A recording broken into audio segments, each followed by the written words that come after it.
இன்றைக்கி வந்து அந்த பால் டாஸ்கில் சாண்ட்ரா தான் வின் பண்ணியிருக்காங்க. நான் ஆல்ரெடி அப்டேட் பண்ணியிருந்தேன். ஃபஸ்ட்டு ப்ளேஸ் வந்து சாண்ட்ரா, செகண்ட் ப்ளேஸ் வந்து விக்ரம் அண்ட் தேர்ட் ப்ளேஸ் வந்து சபரி. 3 பேர் தான் வின் பண்ணியிருந்தாங்க. அதில் வந்து பார்த்திங்கன்னா ஒரு இடத்துல வந்து சாண்ட்ரா ஒரு ஒயிட் பாலை தூக்கிட்டு வராங்க. அது வேணும்னு சீட்டிங்காக பண்ணியிருக்கணும்னு அவசியம் கிடையாது. ஒரு அவசரத்தில் அவங்க எடுத்துகிட்டு வந்திருக்கலாம். பட் அதை பிக் பாஸ் நோட்டீஸ் பண்ண மறந்துட்டார். அதுதான் பிரச்சனை. அதை எடுத்துகிட்டு வராங்க. அண்ட் ஆல்சோ இன்னொரு இதுவும் பார்த்தேன்.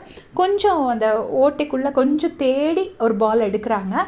ஸோ அது கூட வந்து இப்போது அதை கிளியராக ப்ரூவ் பண்ண முடியாது. தேடி தான் எடுத்தாங்க அப்படின்னு சொல்கிறது. அது வீடியோவில் கிளியராக தெரியுது. இருந்தாலும் அது கிளியராக ப்ரூவ் பண்ண முடியாது. பட் ஒரு பாலோடு அவங்க ஓடி வர்றது வந்து கிளியராக இருக்குது. ஒரு ஒயிட் பாலோடு ஓடி வராங்க. ஸோ இதுவும் டிஸ்குவாலிஃபைடு தான். இப்படி தான் வந்து வினோத் வந்து ஃபஸ்ட்டு ரவுண்டுலேயே ஃபஸ்ட் ரவுண்டில் செகண்ட் ரவுண்ட்லேயே டிஸ்குவாலிஃபை ஆகிருப்பார். ஆனால் சாண்ட்ராவை கவனிக்க பிக் பாஸ் விட்டுட்டாங்க போல இருக்குது. அண்ட் ஆல்சோ இப்போ எல்லா டாஸ்க்கு 4 டாஸ்க் நடந்து முடிஞ்சதில் யார் டாப்பில் இருக்காங்க அப்படிங்கிறது தெரிய வந்திருக்கு. 19 பாயிண்ட்ஸ் மொத்தமாக வாங்கி டாப் பிளேஸில் 3 பேர் இருக்காங்க. 3 பேர் யாரெல்லாம் அப்படின்னு பார்த்தீங்கன்னா அரோரா, விக்ரம், சபரி 3 பேருமே டாப்பில் தான் இருக்காங்க. ஸோ அடுத்த டாஸ்க் இவங்க எப்படி கொடுப்பாங்கன்னா, எனக்கு தெரிஞ்சு இந்த 3ல் அவங்க யார் வின் பண்ணணும்னு நினைக்கிறாங்களோ அதுக்கு ஏற்ற மாதிரி ஒரு டாஸ்க் கொடுப்பாங்க.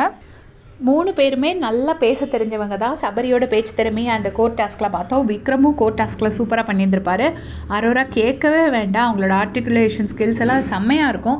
ஸோ ஃபிசிக்கல் டாஸ்க்குன்னு கொடுத்தா விக்ரம் வந்து ஃபிசிக்கலி ரொம்ப ரொம்ப ஸ்ட்ராங். அவரை எதிர்த்து யாராலையுமே வெளியில் வரவே முடியாது. இன்னொரு பக்கம் பார்த்திங்கன்னா சபரி, அவரும் ஓரளவுக்கு ஃபிசிக்கலி நல்லா ஸ்ட்ராங் தான்.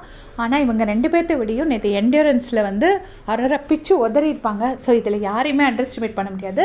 யார் டிடிஎஃப் வின் பண்ணுவாங்க அப்படின்னு நீங்கள் நினைக்கிறீங்கன்னு மறக்காமல் கமெண்ட்ஸில் சொல்லுங்கள். ஒருவேளை இந்த 3 பேரையும் மிஞ்சிட்டு அந்த பாயிண்ட்ஸ் டேபிளில் கீழே இருக்கிறவங்க யாராச்சும் ஒருத்தர் கூட மேலே வரலாம். அது நமக்கு தெரியாது. இப்போ வரைக்கும் இவங்க 3 பேர் தான் டாப் 3 பொசிஷனில் இருக்காங்கன்னு நியூஸ் கிடச்சிருக்கு. தேங்க்ஸ் ஃபார் வாட்சிங்.